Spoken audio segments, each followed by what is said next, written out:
Fishing trips anywhere, anytime. FishingBooker.com.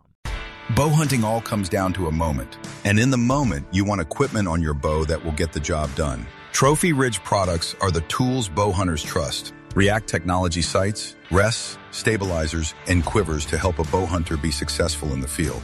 And those tools are from Trophy Ridge. Hey guys, this is Melissa Bachman. Are you ready to stop spooking deer before it's even time to hunt them? Then you need the new Flex S Dark cellular trail camera from SpyPoint. With a no-glow flash option, long-lasting solar power, and a ton of settings that can be changed anytime through the SpyPoint app, there are no more excuses for letting your deer get wise before the season even starts. So check it out for yourself and see why the SpyPoint Flex S Dark is the unstoppable and undetectable scouting tool you need for your next hunt.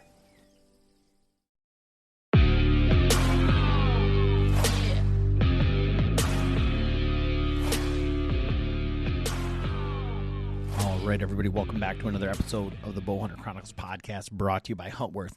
Huntworth gear for all types of weather, all types of terrain, all types of budgets. It's clothing that just works. Check them out at huntworthgear.com. This week's podcast, talking to a couple of my buddies from Rome. So that's a group we put together from kind of like the Patreon group, I guess. Going to do some filming, some hunting together, and all that stuff, and just kind of recapping like what were our goals for the last season, what is coming up on the docket. We got some Kansas tags. We got, looks like Brad's going to get a Kentucky tag, have a mule deer tag in there as well.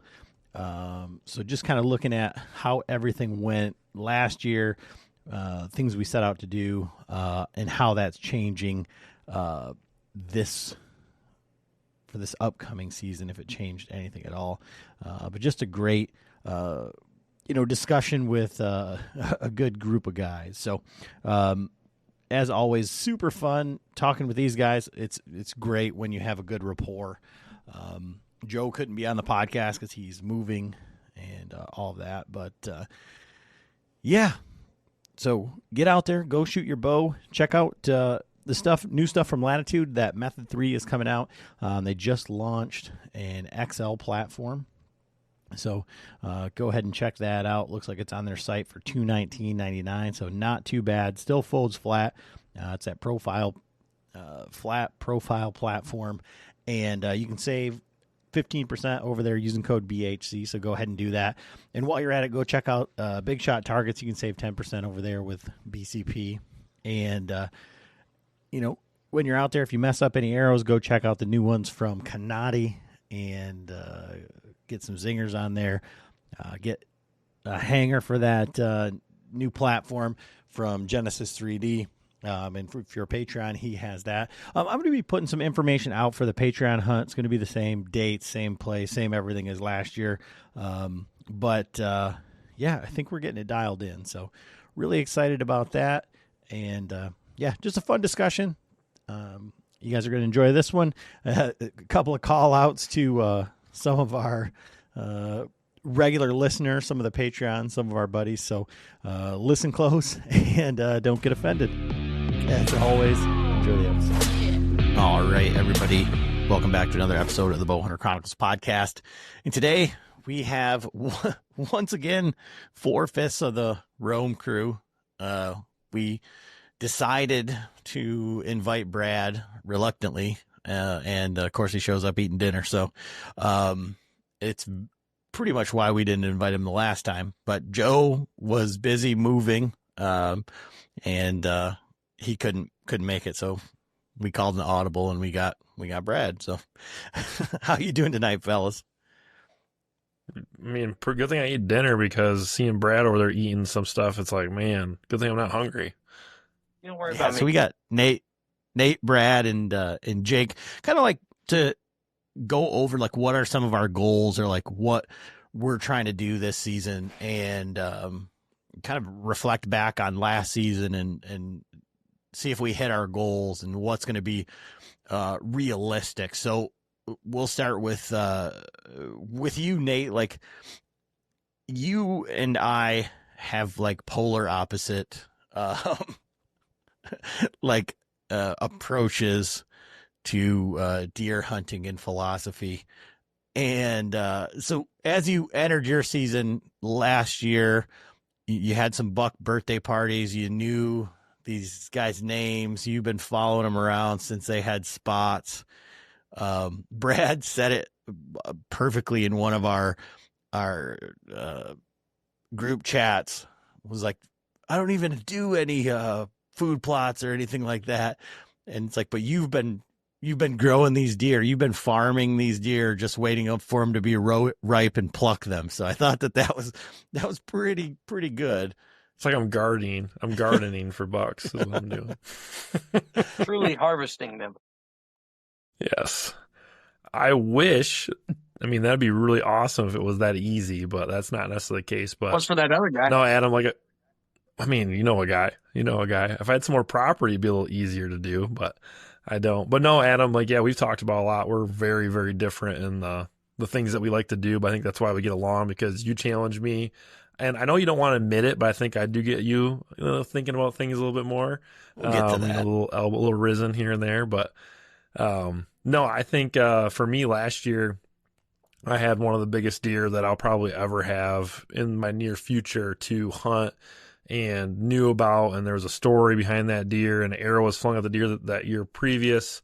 So about this time last year, I was really, really, really confident that I was going to hunt that deer and have some like really good hunts on him. And actually, I was feeling pretty confident I was going to arrow that deer in the first, few weeks of October. And if not, I was going to get a chance at a couple day window. I felt like in November. And then if that didn't work, I was going to have a really good opportunity in December. So I was feeling pretty good going into 2024.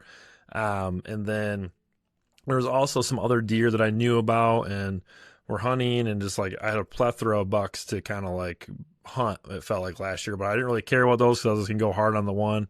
Well, that kind of crashed and burned. Neighbor ended up shooting them in November. Another buck that I was hunting died of EHD in October.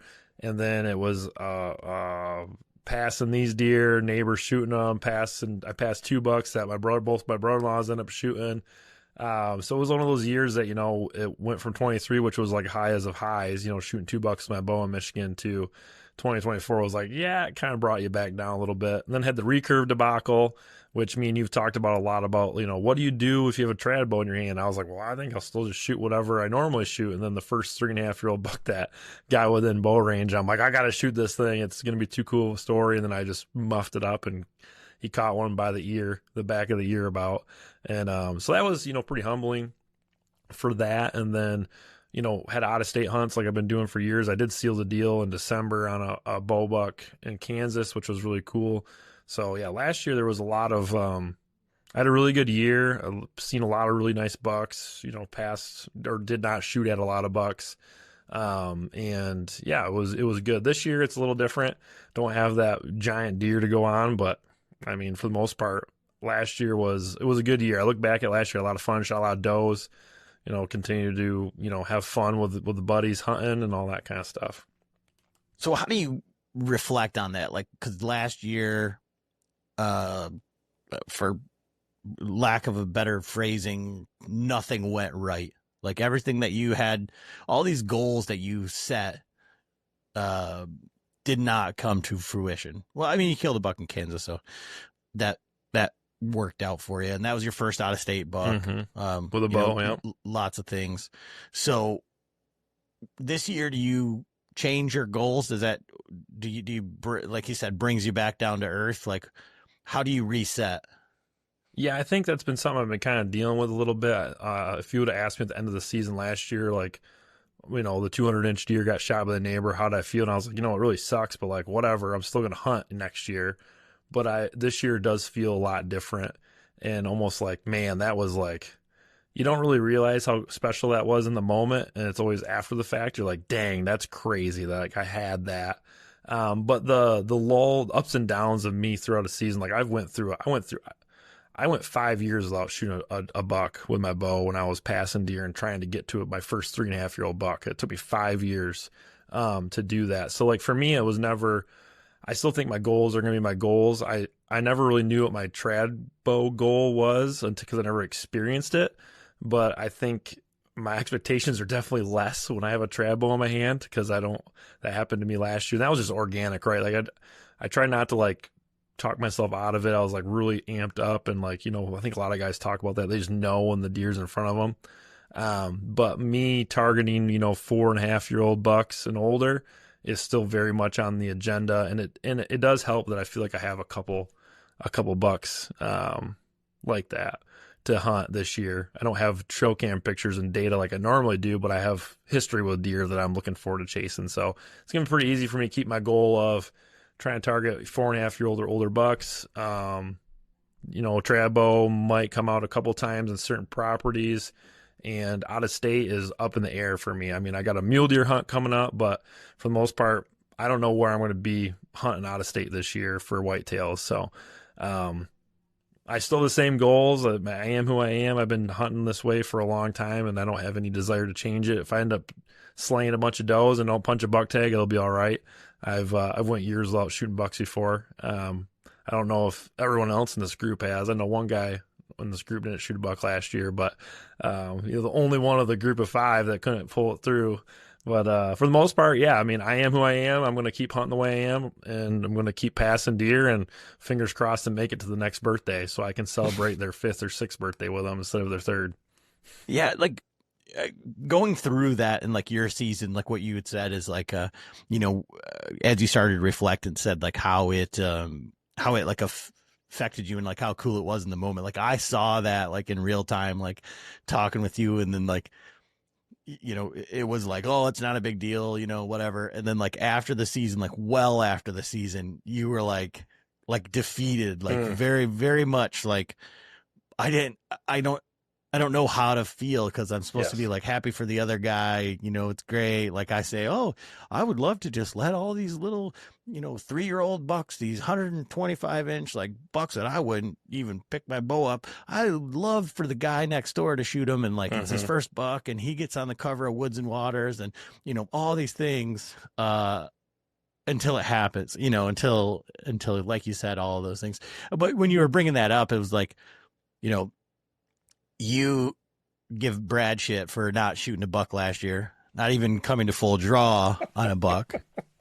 But then, like, Jake and I from TAC, like, had, like, a plan to go shoot spotted fawns with traditional equipment. Like, because we wanted to make some hey dudes with like spots on them. Dude, I should have stopped tonight. There was one when I was leaving the shoot I was at. There was one in the road, like fresh kill. I was like, I know somebody needs those spots, and I didn't even think about it. And then Jake goes into, well, I'm just gonna shoot. I didn't bring him as a trad bow. And he didn't even tell me like that he was like chasing these deer. I'd seen pictures of him, but I didn't. I feel like trail camera pictures, especially ones like the one like year 200, that deer like from an elevated position and at night, like the flash doesn't give it anything for mass. And then, depending on the angle, you can't really tell how wide they are or anything like that. So it's like, oh, neat, like I don't know where these deer are. Like, but Brad killed a deer with trad bow. Nate hit a deer with trad bow. He took the trad bow to the woods. And Jake, we had a plan. So last year, what was your plan going into the season? And like, obviously it worked out pretty well for you, but like, as you went into the season, like what were your goals? Does Jake even have a trad bow? Yeah, he has mine. Oh, what? I've never even seen him shoot one. What's up with this? I got the Adam Miller special. So we had it when that was right from TAC, wasn't it? Yeah. So I shot it all summer until like the end of September. And then I got a picture of that deer like the last week of September, and I was like, all right, well, Adam's elk hunting, so I don't got to tell him. Yeah. And the thing is he got home on Thursday, right? He shoots that deer with his trad bow on Friday, and then I shoot my deer on set. So it's like, I mean, I couldn't shoot that deer with a trad bow, so there was no chance. He was in range, though. He was trad bow range when we shot him. He was 23. I shot that doe at 21. Yeah, still, that's you. That's not me. There's a little bit of a difference there. So, Jake, going into last year, were you confident you're going to shoot a deer, like a bigger deer like that? Or yeah, because you've been on a tear. Yeah, I mean, you've been slamming deer. So, like, is it like, hey, I know I'm in the chips, I'm going to be killing a nice public land buck this year? Was that, like, what you thought? Like, I figured I would be because of how much work I put in. Did I think he was going to be that big? No. Like, I mean, I knew I was going to get a chance on a good deer at some point in time. Like, it's as long as I just stack everything in my favor, like, I'll run into one at some point in time. And I ran into three of them last year. I mean, I shot 2 of them, and then I had one come by, like, October 19th, dog and a doe. And it obviously didn't work in my favor, but, you know, I got a bunch. I did a bunch, so I mean, I don't say that I'm gonna like get in front of a deer like that size every year, but I should have an opportunity every year. Is how I look at it. And that's like a 3-year-old or 2-year-old, or what's kind of like your definition of like good deer like that? Oh, 3 all day. Yeah, that's what I thought. Yeah, I don't care. I don't care if it's a 4 point that's 3. I'll shoot them all. Like to say, hey, I consistently can get on 3.5-year-old bucks in Michigan on public. I mean, that's pretty cool. Yeah. Yeah, and that's, I mean, we try to, so I kind of spread that map pretty wide and narrowed it in. And I mean, that's how I try to keep my goals every year, is try to keep them, you know, that 3, like I'll find a bunch of 3-year-olds, and then I try to find, you know, 1 or 2 of that, like that next level. So. And so then coming, like, again, so you got 2 or 3 140s now, and it's been like consistent. So this year, do you change your goals? Do you have like a different mindset? Do you go into it thinking anything different? Like for me, it's easy. I mean, I don't know. It's easier for me to be content. Like, cause the deer that I shot in Ohio was like a huge anomaly for me. So like I could think, okay, well, I'm never going to shoot another deer bigger than that. And I'm okay with that. So I'm just going to go out and have fun. It does not track to me to be like, I have to shoot a bigger deer. But when you're consistently doing it, and like what Nate's saying is like, well, I'll just wait around until one shows up. I'm fine. I'm not shooting anything. It's cool. Like, how do you feel like going into this season? I don't know. I mean, that one's weighed pretty heavy on me. Like, as I started getting out in the woods more, because, I mean, I don't want it to sound like cocky or whatever, but like I kind of really want to like shoot another 140 so I can three-peat it, but the odds of that happening aren't good. So it's just I'm gonna try and stay, you know, kind of where I'm at, and the same goals I've always had. So, and Brad, so you're like the wild card, right? Because when Brad came into like our Patreon group and all this stuff, I mean, this guy was talking like he was EHD. He was like chronic wasting disease. You can't get rid of him. Like, he kills all the deer, 10 deer a year, 20 deer, doesn't matter. I'm laying them down. And he came in and he shot some deer, and then he ran his mouth and messed up a lot. And it's been really, really fun to watch. But like 2 years ago, you wanted to do 10 does with 10 different broadheads, and you got close, right? 6. Okay.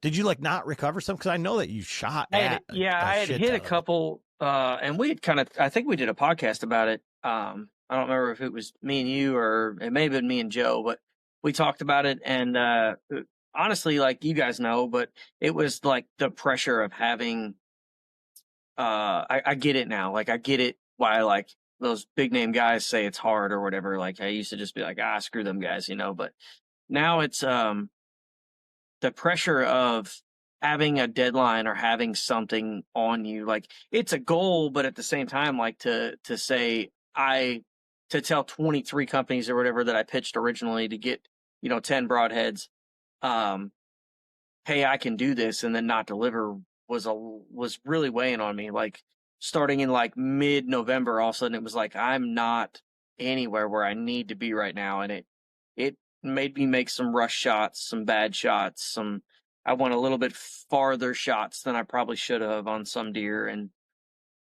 I missed a bunch. I mean, point blank, I just missed deer, and I think I hit two bad, like high, like backstrappy kind of, no chance of recovery. Not that I didn't try to recover a deer, but foul and pinpricks of blood doesn't necessarily end for dead deer most of the time. But I think that was a lot of that process of it, and then honestly, it's kind of like you said, like since I joined your group, I've kind of been behind the eight ball here. Like it's definitely not where I thought I was going to be the last couple of years. But I don't know what the difference is. I'm kind of in it. I kind of was thinking about it as you were asking. I was kind of thinking about it when Jake was talking. A lot of it has to do with just the level of the company that I'm keeping. Kind of like, I mean, you guys, I sent videos last year of deer that I passed on private land, public land, wherever. And you guys were like, why did you not shoot? And I was like, well, if I had the trad bow, I'd have shot that deer. But with the compound, I'd like to be a little bit higher age class or higher, really like 100-inch deer. It's getting whacked. I don't care how many birthdays Nate Roosevelt have sat and had together with their cakes and their whatever, but you put a 100-inch deer in front of me, I'm probably going to let an arrow go. So, and that's at home. That's not even, in Michigan or the Patreon hunt or whatever, you put a spike close enough to me, I'm going to let it eat. So it's just, I don't know what the difference is. I don't know if it's because I'm been more on finding new spots, hunting new spots, trying to find different areas or different places to go. And then, there was a lot of places over the last couple of years where I'd go back to the spot where I saw 40 does a night, and I was content with that because deer walked in front of me. I shot deer. I was happy. I went home. And then, you get a taste of like my 2022 season. I shot a 120, which was my second best deer by 40 inches. And then, almost a month later, shot a 130, which became my second best deer. But it really proved to me that like those deer are on public land in my area, and that I could find deer that big, and I don't have to say, well, it's brownest down or it's, whatever walks in front of me is dead anymore. And I think that's really what's changed. But at the same time, like I've found myself, I was a guy before that never passed a doe, like ever. Like if a doe walked within bow range, it got an arrow. And this year I found myself like last year especially, I found myself like waiting for the buck. Like, all right, I know there's a potential because of the wind or because of the terrain features or because he should be doing this or that. Whether I know he's there or not, I found myself like waiting for that buck to show up. And I think that's really what took me from that 10 deer a year or whatever down to I only shot 4 deer last year, which to some people 4 deer sounds like, oh, that's a big deal. But for me, we were talking the other night, like with my bow, I've shot 24 deer since 2020. So like, and that's with 2 back-to-back, a 4-year and a 5-year, or 4 deer and a 5 deer season. So like, you start putting math together, like I dwindled down quick. And I don't know if that was because I started hanging out with you jerks that were all shooting 140s and passing 200-inch deer so that their neighbors could shoot them and stuff. So like, I think that had a lot to do with it. But, then you come down to Tennessee last year and, the first 3, I shot at 4 deer that morning. Like everything but the spike got an arrow stent in it. So I don't know. I don't know if it's the virtual. We had to show him where to hunt. Well, also, yeah, you didn't take it wasn't. We didn't put. He did not put us on a single deer. You're Just so you know. You also didn't hunt any of the. No. You're lying because Eric missed that doe or whatever the hell. One of the deer Eric missed. Oh, on your spot was in one of the spots. Yeah, after you'd already killed deer, I'd already killed deer. That was we just needed a spot for the day. I threw you a bone. Yeah. So last year, what was your goal? Like, because I mean, for guys that don't know Brad, like I'm not exaggerating. I'm not like busting his balls. Like he talks the biggest game in the world. And, he's been very humble on here saying like, yada, yada, yada, things haven't gone my way. Yeah, they don't see the group text messages that we get on a consistent basis. So, but what was it like going into the season? Like, what was your idea? Cause we hunted with you and then you hunted in, Michigan as well. Okay. So you came up and hunted here and then hunted, with us in Tennessee. But like, what was your plan for the year last year? Number one goal was to kill a deer in Michigan, and I missed out on a couple opportunities, and they didn't end up close enough, or Robbie yelling hey real loud or yes or whatever and then got a video of him yelling yeah after he shoots a deer and me yelling you asshole, like because I was at full draw at that point, so number one goal was to kill a deer in Michigan. Rolling into this year, again, same thing, stays number one goal. And then after that, it was just get out of my comfort zone. I guess like leave those spots that I knew were the slam dunk spots, if you will. Like, but at the same time, like I went, that was the goal, right? So I broke from that goal when I was at, by the time you guys got there, I'd only killed 2 deer, right? And that was what mid-October. No, that's November. You guys were down here in November? Yeah, it was your muzzleloader season. Yeah, you're right. So at that point I had I'd broken the mold. Like I'd went from like, all right, I'm done. I'm going back to the spots. And it was like there was a lot of like flooding and drought has been a thing I've dealt with a bunch down here. And last year, especially, the deer routes just changed. And I had to flex a lot to like find deer. The problem is when you're flexing to find deer in late October, early November, you're very quickly running out of time. And I gave up on some of the spots I thought were a little more slam dunky to go like find, you never leave deer to find deer. Well, that's what I did. And it kind of bit me in the ass. And then all of a sudden, December, I don't remember, it was 6th, 8th, 12th, something like that.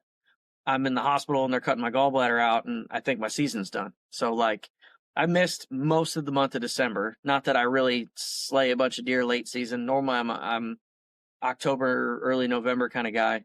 But the fact that I was chasing my own tail for that long, and then all of a sudden I missed the back end of season when I started to compile some information. It really just put a cap on me being able to hunt. And then I did some slam dunk, trying to last minute effort hunts in January, maybe even a little bit early for my my incisions and stuff. But I just told my wife the other night, like we use deer meat as meat. Like we don't buy cow. I've still yet to find a ribeye on a deer, but like we don't buy red meat in the store. And I told her the other night, like we got like 6 packs of burger left. Like we're going to have to buy like hamburger meat this year to get us into deer season. And that like really is tearing me up. So I think flexing into this season, definitely shooting a deer out of state is my number one goal, whether that be in Michigan, whether that be I'm putting a lot of thought into buying a Kentucky tag,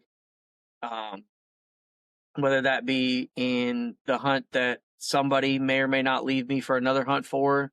We won't name any names, but somebody promised me something at ATA, and now he's kind of backing out to go play with celebrities or whatever. It's fine. I'll be fine by myself. But Nate. Hey, he was slam dunk coming with us to Kansas. So Yeah, I look, mean, who knows? backed about out he on that. was us, making too. me feel bad for being like, man, I don't want to drive all the way to Kansas, like, to film, and then Nate was like, well, I think I'm going. Like, I was like, all right. I was like, telling my wife, like, hey, I think I'm going to have to do this. And then Nate saved me, like, oh, why don't we do something together, me and you? And then also it's like, hey, man, somebody way more important than you called me. And now I'm going to leave you out to dry. So, Maybe there's a big maybe yeah, here. look, I mean, look, hey, whatever. It's fine. We'll make something happen. So killing a deer out of state, some state. Yeah, some state, I'd like to put a deer on the ground. I think it would be awesome. I don't care if it's a buck or a doe. Obviously, I like to smash a giant buck. But So me and Jake will just guide you when you come here to Michigan. We'll get you one.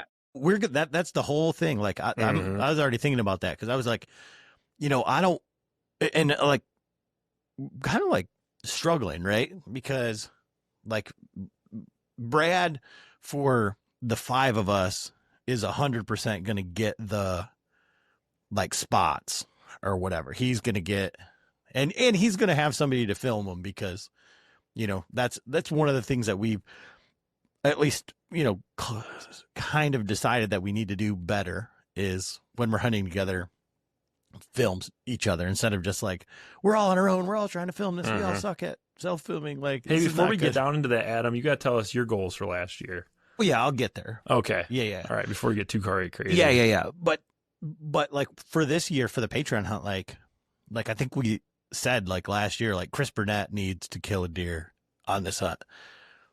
Chris Langlois needs to hunt. And then, maybe we'll work into something, but I think that's what we decided at Attack, right? But yeah, so yeah, I mean, obviously Brad, again, if I need to put Eric Nelson with you so he can put you on some deer, like we can do that. That's what we had to do in Tennessee. By that you mean Eric Nelson? I thought you meant Redder when you said it. I was going to say, what do you want me to sit on his shoulders so we can make like a normal sized person or what? No, like when you kept saying like, I need an Eric, I need an Eric, I need an Eric. Like when you come up here, I'll give you an Eric. Right. Well, and that's kind of like we talked is like the last 2 years, I guess Michigan was like a fun hunt for me. So like, less about hunting, more about the experience. And to go sit 3 guys in a tree, like, chances are we're probably not going to get a bunch of deer on the ground, but I was having a good time. And, it's like you guys said, like, I have yet to hunt, other than one night last year, I've yet to hunt by myself in Michigan. Or like go pick a spot, go, sit, or morning. I guess it was a morning I sat in the spot you shot your deer with the trad bow. But like, I think that's something I need to figure out, whether I go with you guys and you guys put me in a spot and whatever, or which like absolutely goes against everything about, but we're going to do what we got to do because I spent enough money. I feel like I probably should bring home some meat now. But like, or if I got to go by myself because somebody else doesn't want to go to Ohio or whatever with me. So I got to go up there and figure it out myself. Don't we name dropping states? Don't we name dropping states here? I mean, I said Ohio or whatever. There was 3 states, I think, that were brought up in that, and I just mentioned one of them. Yeah, so for me last year, like, I thought I had really, like, lofty goals, some of which I didn't meet, but I did a good job. Like, and I think that's one of the things, like, if you set really high goals and you achieve 75% of them, then you probably did better than just setting like a crappy goal and not hitting it. All right. So last year, my goal was, I'm going to go out with a trad bow and try and kill a deer with trad bow. And then on top of that, my goal was kill 3 bucks. So that made it so that I had to kill 1 out of state. And so I killed 2 bucks, 1 out of state, 1 here in Michigan. I shot at 3 bucks in Michigan with my trad bow. So, it was a wild season for me. Like I shot at a lot of animals, like a lot of animals. And I saw, even going up and hunting the UP, I saw a really good buck up there, found a good spot later on when I was putting a camera up for my dad, and then ended up, that's where my daughter killed her deer. And I mean, the one morning I saw 11 or something, and then like a 2-year-old 5-point, or maybe it was 4-point, I don't know, but it was a big, no brow tine, big forked buck anyways. So it was a good season. And like, what does that look like going into this season is like, I'm not sure. It's like goals for this season. Like, I want to kill it. I got a bear tag. So like, I'm trying to like figure that out, but I would like to kill a bear. I guess I should say like, I'm going to kill a bear. It's, I really want to do it with a trad bow, I think. Known distance, like somewhat big target, kind of middle. Oh, you want to do the bear with the trad bow? Yeah. I mean, I don't know. Like, low. You can be low to the ground. I mean, the like you said, the bait pile or the I mean, they're right gonna there. Be. Yeah, it's not. I don't feel like it's like you're not hunting the rut. I'm gonna be hunting a glut, like just something sitting there eating. Are you worried about like penetration issues or anything on that with like the hair and the? Well, yeah, and that's I got a few guys that I want to like reach out to, like Jake Downs being one of them. But like these guys, like Jim Eckhout, Jake Downs, they've killed a lot of bears with a trad bow. And the thing that I don't like what I'm concerned about in that is like broadhead selection, like bleeders, no bleeders, that sort of thing. Like, obviously I'm not concerned about like the lethality. And actually those,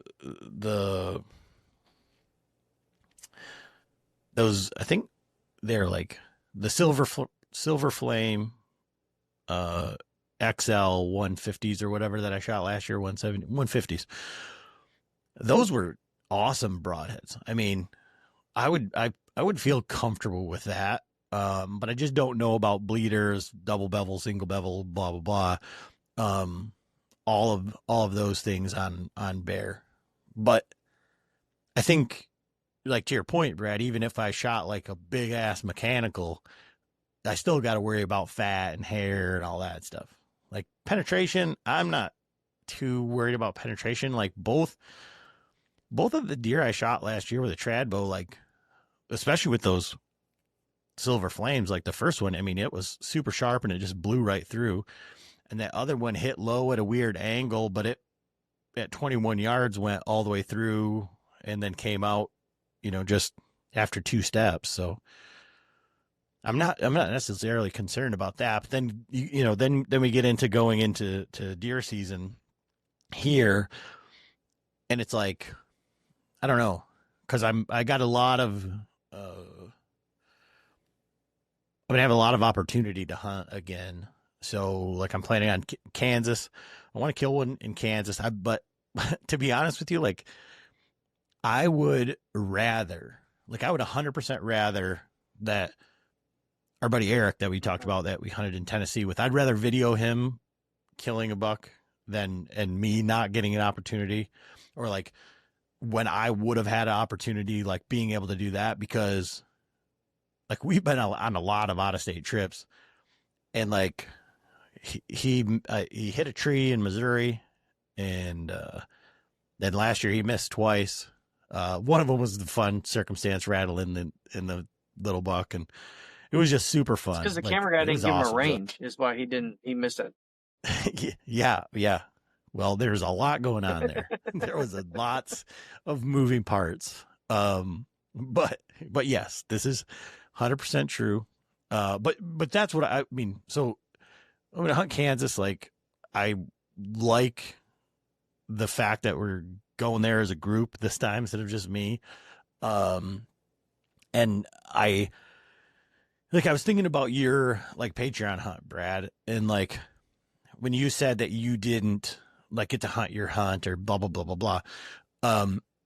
I think like where a lot of us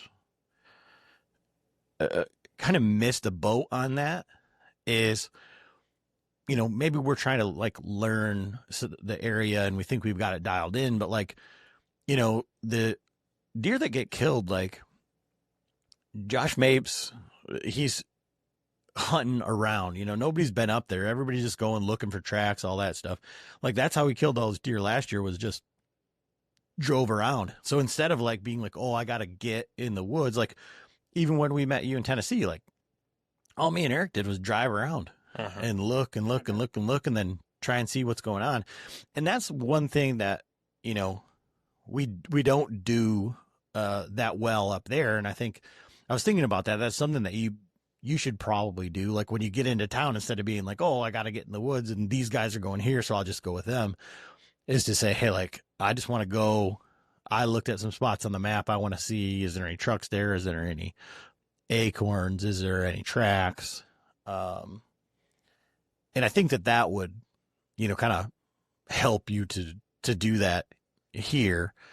But again, like back to my goals for this year, like I'm like somewhat indifferent about whether I hunt like at the beginning of the season with the trad bow or whatever. And I've got a couple of spots that I like, the spot where I lost my keys.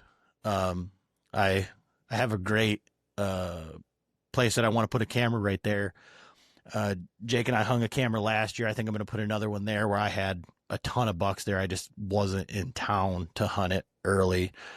And then Jake and I scouted a spot. He just put a camera out in where, like, when Jake says that, he wants to shoot a bigger buck, like the sign that we found there, like that, there's a buck like that lives there. Whether we get him on camera or not, but it's going to be a cool spot to hunt. So I don't know. I guess that's not necessarily like for me this year. I'm going to kill some deer with a gun this year. And that's like, well, but the thing is, Brad, I realized that I've never killed a deer with a shotgun, and I've killed a deer with lots of weapons, I guess, and just haven't killed one with a shotgun. So I got this old single barrel improved cylinder with buckhorn sights on it. It's called like the Buck Slayer or the Slugger or something. I don't know what it is, but so I feel like that's kind of, it's not like I'm taking my semi-auto or like a pump or like whatever. It's going to be like I got to get, kind of like bow hunting close, like old school muzzleloader close with it. So, and you get one shot. So I think that's going to be cool. And then I got a lever action 357, and I've killed a lot of deer with a lever action 30-30, but I just want to shoot one with it. So I want to shoot one. Yeah, honestly, like I put a lot of thought into it, and it's why I shot one with the AR, or I guess it ended up shooting two, but why I took the AR a couple years ago. I think I'm going to shoot a deer with a crossbow this year. Like, I know we've been joking about it, like we've been whatever else. Like I bought one. Sorry. What? My wife has shot one with it. The kids are fixing to do that. But I think, like, we kind of talked yesterday about this new possible doe adventure that I got. I think I might just shoot one with a crossbow so I can say I did it, just to check off the list. Yeah, I got a buddy with some crop damage permits, and he wants to do like the trifecta. Like he wants to shoot one with a crossbow, a compound, and muzzleloader rifle, but he wants to do it all in the same day. Oh, that would be badass. But when you say that, Brad, it's funny because like I know I think I've told you guys, but I don't think I've said it on here. Like my daughter, when we were leaving the trad league the one day, she says, "Dad, do we have a crossbow?" And I said, No, we don't. But if you want me to get a crossbow, we can get one so that your season can be longer, and you can do some hunting with me. And she goes, seems kind of lazy.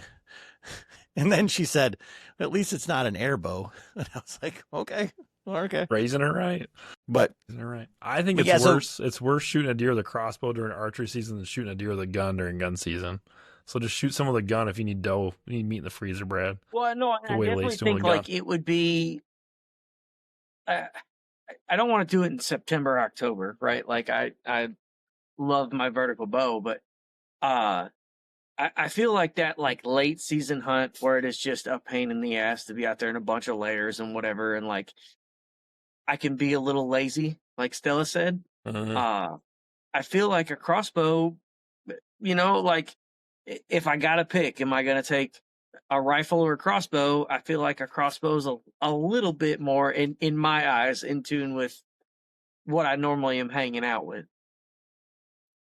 I just think that would be like the most Brad thing ever, because, well, I guess maybe that's not true, because like when I think about it, like I think about it as like you had talked about when we were talking yesterday about like December, it being like 40 down there, like whatever. But I think about like our like December hunts or like our January hunts, right? So this is exactly what would happen to Brad. Like I'm gonna paint you a picture of like how Brad's hunts go, and then the reaction is gonna be, just exactly what you would expect from someone with like somewhat of a short fuse. Brad would be like, okay, well, I'm gonna video this whole thing. I'm gonna kayak in. It's gonna be great. And he would get in there, and there would be like a whole bunch of like water splashed or like whatever, and he would have his crossbow cocked in the blind, and it would freeze, but he wouldn't know it. And then like he would pull the trigger, and it would blow the string off and like just shatter into a million pieces. And he would, MF a million times like on the camera, and then the camera would break or something like that. And that's how that would go, Brad. That's pretty. That's what I told my dad the other day. So when my brother broke when his bow limb snapped, like he's at full draw, he's like, and then we stopped, and I was like, no, set that down. Like that's not good. And he's like, oh shucks, I'm gonna have to buy a new bow. And I told my dad, I said, I would have sent that motherfucker into the wood. Like that's immediately out of like full draw. I'm like, set it down. I'm like, and he's like, you just put that brand new sight. HSA's got a lifetime warranty. It'll be fine. Like it'll be fine. And I like, you're exactly right. Something absolutely like when my peep sight came out last year when I was at full draw on that doe. Like, what the hell happened? Or you had like a really nice buck in front of you, and you had knocked the arrow underneath the D-loop on video, and you missed by like a mile. That, like, I lay in bed some nights, and I think about that night or that day, and it still, like, just my reaction, the immediate, like, me going, like, just, damn. I was having a good day, Adam. Thank you for that. But I just wanted you to like really think through like how that crossbow hunt is going to go before you set out for that as like one of your goals. I don't think it's he's going to lean around a tree. He's going to be in a saddle. He's going to lean around, being all stealthy, and his limb's going to catch the tree. Yeah, he's going to blow that thing up. Oh, Jesus. Now I don't want to take it. Thank you, guys. I appreciate that. No, just use a gun, dude. No. Just lay the waste with a gun, man. Dude, bam. Put it meat in the freezer. You old Jake Berge walking around late season smoking does left and right. I've said for years, like, if I get to the point where, like last year, I missed the opportunity to take a gun, right? Like, I missed that late season where like that would have been a viable option, and then I went to the only place I could hunt was an archery only place for the end of January, so that's where I went, right? Obviously I can't take a gun into there, but I've said before, like, if I got into a situation like I am this year, I would 100% take a gun, and I would put a bunch of meat in the freezer, and I wouldn't worry about it anymore. And last year was the first time where I've truly been in a situation where I thought like that was a viable option, and I couldn't do it. So it sucked, but like, and then like I said, that year I ended up, or I guess it was 2 years ago, I think, I ended up shooting those 2 deer with my AR. I wanted to shoot. I bought that gun so that the younger kids would have a better platform to shoot with less recoil and all that bullshit. And I've heard so many horror stories about the 5.56 not performing on deer. So I wanted to, if I was going to shoot a deer and not find it, I wanted it to happen to me, and I didn't want it to happen to one of the kids as their first deer. So, but even then, like my daughter, kind of like your daughter said, I asked her last year, hey, it's gun season. Are we taking the crossbow or the gun? And she's like, oh, 100% crossbow, Dad. I don't want to take no gun. So it's like,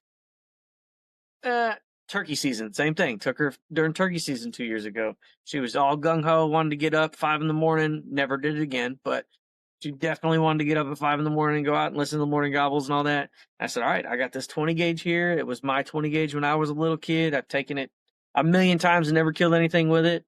Kind of like you were talking about with your single shot. I said, we can take that. It patterns great. We're good. Or you can take the crossbow. I'm going to take the crossbow, Dad. So, like. See, my daughter's the opposite. We were just talking about the youth hunt, and because it ends up being a family camping trip every year. And I'm like, we'll have to get up early in the morning. We'll go hunt. You'll shoot a deer in the morning. And I said, you'll be back with your cousins before noon. And they were like, oh, yeah, backstraps, blah, blah, blah, blah, blah. And she goes, yeah, and the heart. I'll bring back the heart to camp. Yeah. That's like, but she's all about the gun. Like, she's like grocery shopping with the gun. Mm-hmm. Like, and I think, like, and I don't know if it's probably something I've said or did or whatever over the years. I've just, like, I'm negative about guns on the internet or on TikTok or with you guys just because it's fun, but I'm sitting next to a safe full of them. Like, it's not like I don't have a pile of them, and like I said, I'm not afraid to pull one out. I got I really want to shoot one with my 40, if I'm being completely honest with you. Like, that's on the list of things, like, but I got to get one in. It's going to be like a trad bow and my pistol, like, kind of event. Like, I'm going to have a limit, because if I got a rifle in my hand and I got my pistol, or I got my bow and my pistol, like, I'm going to be more apt to whack the deer that's out a little bit farther, or I just take the pistol, like Nate does with his little rabbit adventure. Like, you got to just commit to the shit. And like you did last year, Adam, with the trad bow, and like Jake completely left out on and forgot the trad bows exist last year. But, I mean, at least even Nate tried, and it didn't work out, but. Yeah, so where are we at with that this year, Jake? I mean, we'll take it. I hunted with it twice last year. So I think it's got to be. We'll just say right now, like, for Jake, Patreon hunt. Okay, that's fine. That's fine. I can do that. See, and I wouldn't even mind doing a Patreon hunt. All of us commit to the trad bows. Well, that only works for me. You gotta kill deer first. I'll get them close enough to kill them with a trad bow. You haven't got one close enough to kill with a compound. Yeah. No, I have. I just didn't seal the deal. No, Robbie did. Robbie did. You were just riding his coattails. Well, the last 2 years, that's it. I told Robbie this year, I said, look, man, I got to kill a deer in Michigan this year. I cannot hang out with you. Like, I got to pretend you don't exist. I'll be your friend at camp.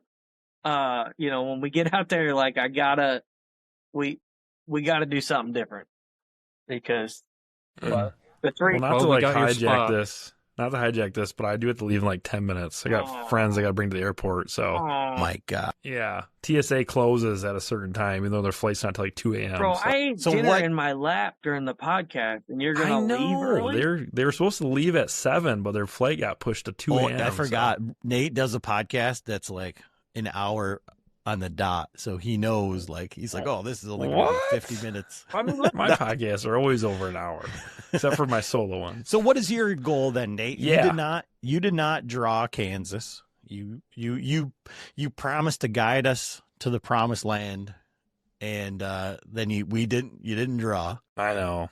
So I'm sad about that. What are your goals with like do you have these deer running around rampant just like last year?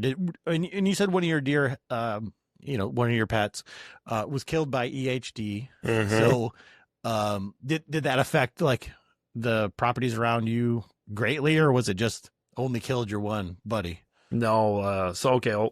I did not draw Kansas. We'll start there. Super big bummer. I was looking forward to doing that. You guys will get some juicy pins from me when I feel like sending them. But I'm secretly hoping that the schedule aligns, that I mean, it'd be awesome if I could still maybe film or do something down there. If I can somehow hunt with Brad and do that, that'd be like a dream come true, but we don't know how that's going to look yet. Brad's kind of lower on the list, so we gotta, but, anyways, no, my goals for this year, I did end up drawing a mule deer tag. So September 1st, I'm going mule deer hunting with the wife, me and her going out, staying in the rooftop tent of the truck, going to do that. Have not scouted hardly at all. Got kind of pointed in a really good direction from some friends, and they said, you need to go do this, and I'm going to do that. So a goal there would be, I've never really like spot and stalked, like other than last year, I did it quite a bit in Kansas. But get within bow range of a mule deer, and I think like I just want to be able to send an arrow at one, and I think the rest of it can take care of itself. If I get to the point where I can draw back and shoot at one, I feel pretty good about killing one. And then my deer, I really want to shoot a 150-inch deer in Michigan. Like that's been some of the fuel to pass all these deer over these years. These younger 3-year-olds and 4-year-olds I've been passing over the last 5 years is because I want to shoot a 150 really bad, just because I think it's that kid in me that would always look at outdoor magazines and always other people shooting them and like, man, they just don't exist. And, dream about shooting them when you're a kid. It's like, I think it'd be really cool to actually seal the deal and do that, in the state of Michigan and in some of these properties that I've hunted since a little kid. And the area where EHD hit last year, shed hunting was really rough this year. A lot of deer were dead, including does and little bucks. Neighboring properties, one of the really nice deer that I seen that probably was pretty close to that number, he died from EHD. The other deer that was really close to that number died of EHD. So I don't really think I have a deer to hit that, that mythical number of 150 plus on the radar close to home. But I do have some deer that, check the list of age. So one deer in particular, I seen him a lot last year. I came by me, I don't know, 5 to 7 times, and I didn't send an arrow after him. So he's like the one that I got pretty good. I know what he needs for his birthday present. His half birthday, he's going to be getting an arrow, hopefully.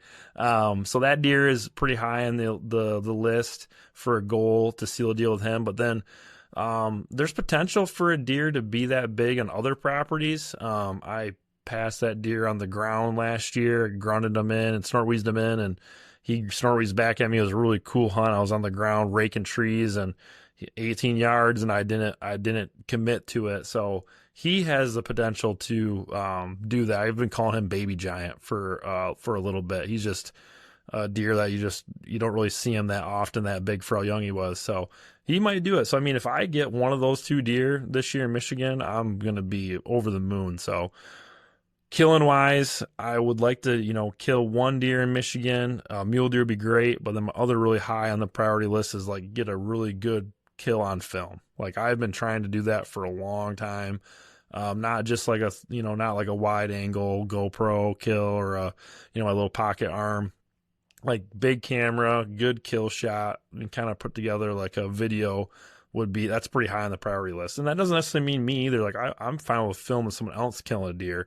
I mean, I've done the gun kills, right? Like where I'm, zoomed in as far as I can on the handy cam. My brother smokes a deer, my kid shoots something, but I would really like to have some good footage. So those are kind of where I'm at headspace wise is, get a good opportunity out west for a mule deer, try to punch a tag in Michigan, and then get a really good kill on film, either for myself or for someone else.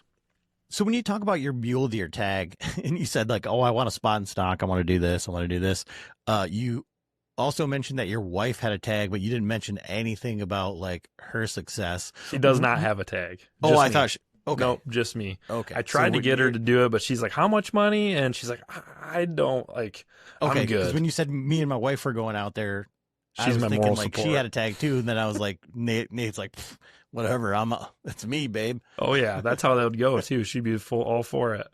We'd get all up on there, stalk all up on it. I'd be like, all right, you ready to shoot this thing? And she'd be like, no, you do it. And I'd be like, okay, whap, I'd shoot it.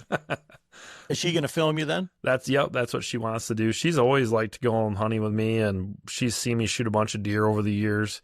And she's all about hanging out in the middle of nowhere, walking around, doing nature walks, and trying to shoot stuff is kind of her thing. So yeah, she's going to be running the camera, and then she's got to be in charge of the radio on your road trip so that you can hear some good music and get out of your little there's a new music. song that she just had me listen to that was made me think of you guys. I Prevail. Is that they came out with a new song? Am I right? Is that the right band? You guys are shaking your heads. Maybe you don't know it. Sounds familiar. Yeah, they came out with a pretty hard song, and I was just like, yeah, this is cool. Adam and these guys would like it, not me. No, they're still pretty soft. We're gonna Google it as soon as we get off of here to figure out what pretty hard is to Nate Roseville. Yeah, and she just shakes her head at me. Nickelback is hard. I listen to Dude, Nickelback. 3 Days Grace, man. They got some good stuff. My daughter wants me to make her walk-up song, which is going to be all the pretty girls walk like this, and as soon as it says this, it's going to go to Slaughter to Prevail. Like, jeez. Listen to the song Bratva. That's what it's going to go. That's what she wants. So sick. So both sides of the coin, but trad bow though, Adam, like I'll probably hunt with the trad bow. I would really like to kill a doe with it, but like to be honest, I thought I'd have a new trad bow bought by now and had shot it a bunch, and I am lacking big time in that department. So trad bow is not very high on the list, but I think there'll be times where I'll take that in the woods this fall. And I mean, if I could kill that deer I hit last year with the trad bow this year, that would be really cool. Like, that'd be sweet. And he is alive. I got pictures of him and saw him after season, so that'd be really cool if, I just, hopefully grow some character this year because I wounded him last year, might throw a little dropper or something, a little split brow action from it being wounded. That'd be pretty cool, Is that when you, like, is that when you're like, you have like trees and you trim them a certain way so that they start to grow? Yes. Like, sometimes you just got to nick them to throw some character the following year, So that's how you grow them like that for the harvest. Yeah, that's legit. I'll start shooting deer with blunts just to get up to do that. But no, that's it, guys. Unless you got something quick for me, Adam, I do have to get going. No, that's it. Have at her. All right, Jake, unmute yourself and pull up the Slack for me, will you? See you guys. Yeah, Jake, what's your goals for this year? Because you're going to be on that hunt in Kansas with us, and like Michigan, Kansas, what are the goals? Oh, well, I'm trying to kill. I mean, it's pretty lofty as far as like, because I want to do 2 other states on top of Michigan and Kansas. So, like, I was thinking Wisconsin, because you can get like, it's 2 weeks before here.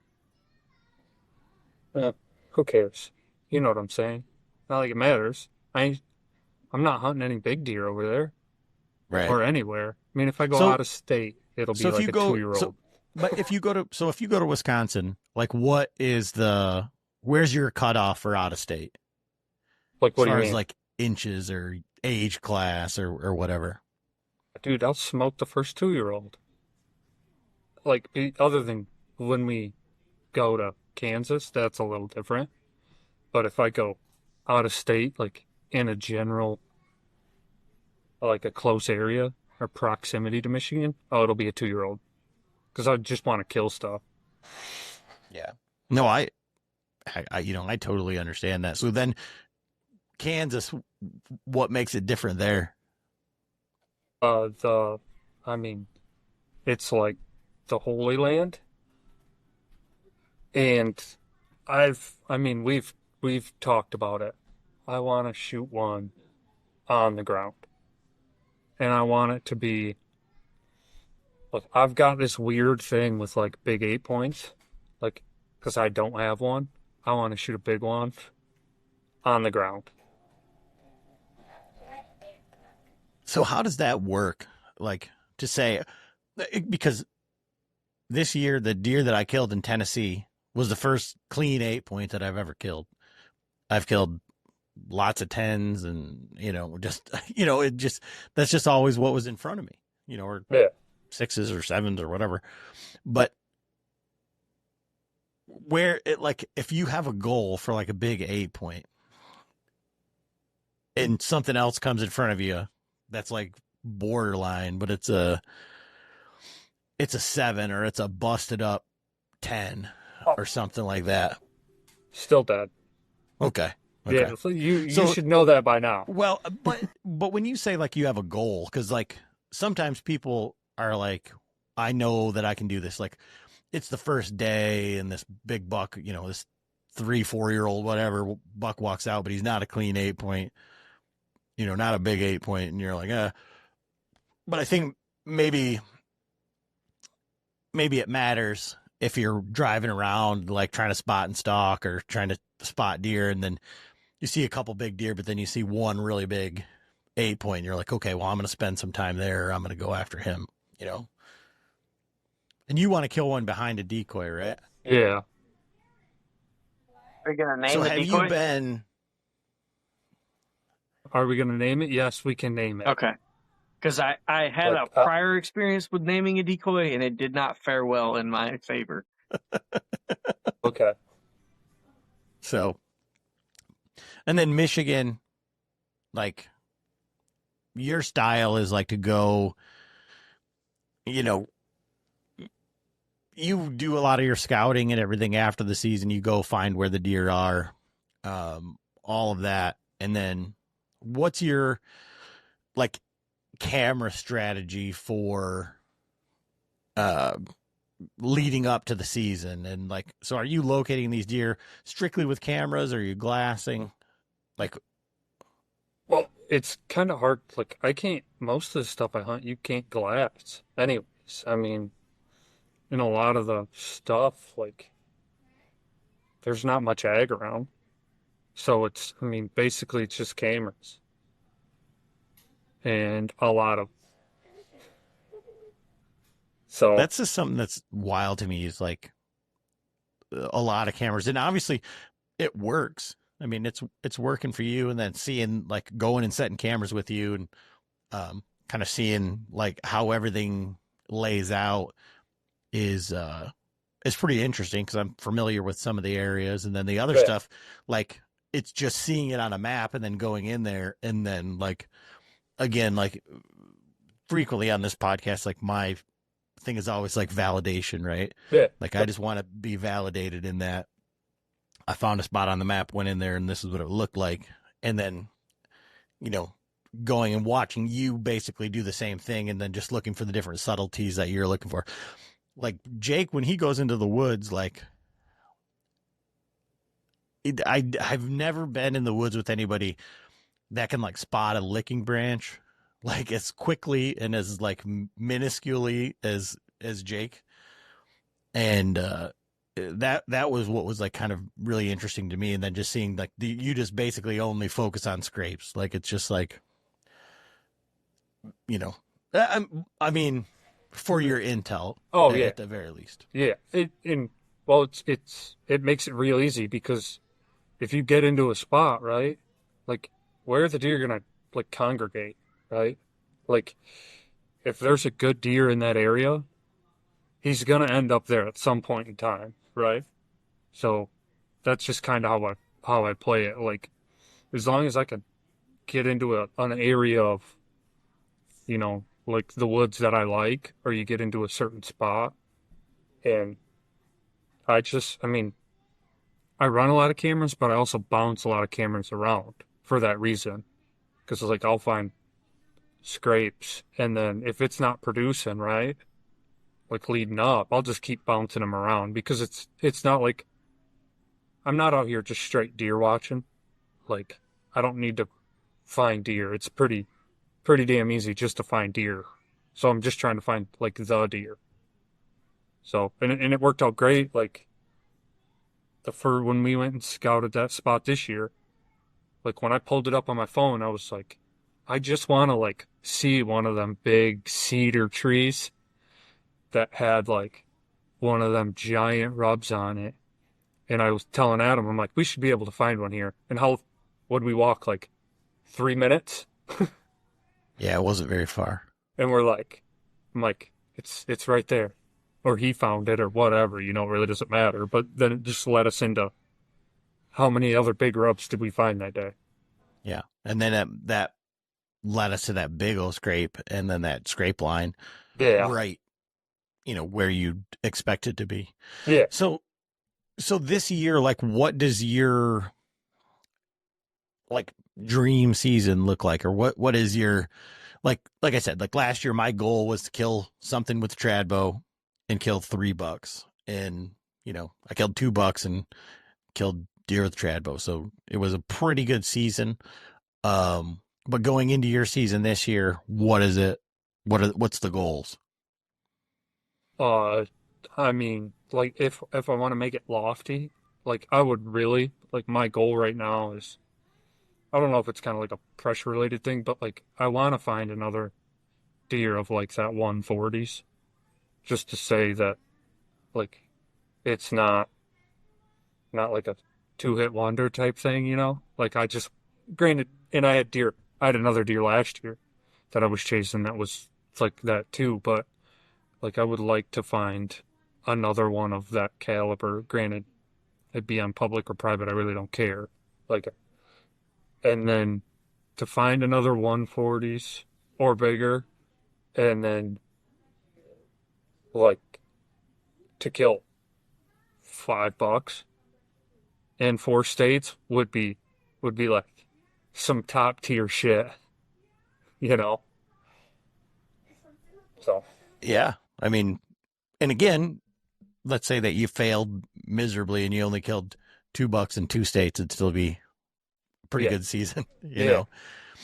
So Brad, for you, what is your, you know, you already alluded to the fact that, you know, you've put pressure on yourself in the past and that's been detrimental. You need to put some meat in the freezer. I mean, at the end of the day, you should just tell Jessica to take the gun and fill the freezer and you can watch the kids. But really, like not necessarily like your dream season or whatever, but what's your like legitimate goals for the season? Number one, like I said, is out of state deer, regardless of where it's at. And it doesn't even have to be a buck, honestly. Like just to justify the cost of doing the out of state hunt type thing would be really cool. And really, Michigan, it would be it. Like I've been there twice. I've came up empty. Like to rectify that situation would be really cool to come back with something. And then I don't really have like you said, fill the freezer. I think it's going to kind of be one of those years where, you know, I've kind of, the last couple of years, I've kind of ridden off of, oh, well, I had, you know, 10, 12 deer in the freezer and I was able to get picky, choosy or let does walk or whatever the situation was. So I think this year is going to be a kind of like a whack 'em and stack 'em kind of year. Like I need to build that base back up, and then I can start worrying about what's on their head versus what's you know, versus putting them in the freezer. So, and then I have this like long-standing, long-term goal that is gonna go away eventually, hopefully. But that the deer or the bow, trad bow I shot the deer with this year was my grandfather's. He had never killed a deer with it. He'd used it for a little while, said he hated it, went to switch to a different bow. So I was the first person to ever kill a deer with that. I didn't have that information until I did kill the deer, which was kind of cool. But I would like to shoot a buck with that, whether it be a fork horn, whether it be a spike, whether it be a 170. I'd like to put a buck on the wall with that hanging in between its antlers and retire that bow. I think that would just kind of be the ultimate. Fortunately, very fortunately, he's still with me. So I think I could call him and say, hey, I finally did it. I finally shot a buck with that bow. I need you to bring yourself down here for a weekend so we can take a picture with it. And, we can frame it on some kind of plaque or something with that bow and that buck. And I think that would be, that's my, we talk about long-term goals. Like some guys want to, 401k and retire and whatever. I want to put a recurve in between a set of antlers. But I think that's it. I think I'm going to kill a deer in Michigan this year. Whether I have to shoot a deer, one of you guys have already shot at the buck pole. Like I'm gonna put a broadhead through some rib bones, and then I'm just gonna kind of be as fluid as I need to. I have from November 2nd to November 22nd off, with no real solid plan, and a wife that said I'm cool to be gone that entire time. So that kind of opens up a lot of options. And then I whether it be this year, whether it be next year, I think I'm going to try and take myself down to Alabama or Mississippi or Louisiana, somewhere that stays open a little bit later into that like February range. And I want to go down there and try and hunt one of them hard southern deer that everyone talks about. And then the ultimate goal again is to get the kids more involved. So my oldest daughter, I think she's going to phase out of the hunting thing pretty early. I think my youngest daughter is going to be an absolute killer. Like she goes out with her little bow and shoots it all the time. And I think she is going to be the one that really surprises me. And then my son yesterday went with us to a 3D archery shoot. So he's got a bow now. And then we're going to get this family membership. So we're all going to be shooting bows together we're going to center a little bit more around archery and make it like a family event versus just a me event, which I think is going to be really cool. So I think this year is going to be like I said, ultimate goal is to put more meat in the freezer than I did last year. And then whatever else comes of that will be cool too. Sweet. Yeah. I'm kind of excited this year to just see how all of this plays out with like Rome, and you can follow that YouTube and Instagram to just follow along with how all of this plays out in like the evolution of hunting and filming, and trying to do like a little bit more polished job. So we'll have to get back on here with Joe, because I had some questions for him about like his filming gear and like what he's, because when you see all the fancy stuff, like Brad's done a pretty good job following in Joe's footsteps, but Joe's the like mastermind behind all of that, and to like see the creativity and all that stuff. So I'm excited to see like where that goes, and to kind of keep, garnering this like friendship, partnership, all the things that we've got going on. It's a lot of fun. So that's something else that I think is going to be pretty cool. But I think that's kind of hit all the points that I wanted to talk about, is just like what the tags were, what kind of like the goals are, and like kind of what to expect. So I think that's about it, fellas. So Perfect. Thanks for taking the time this evening. Yeah, not a problem.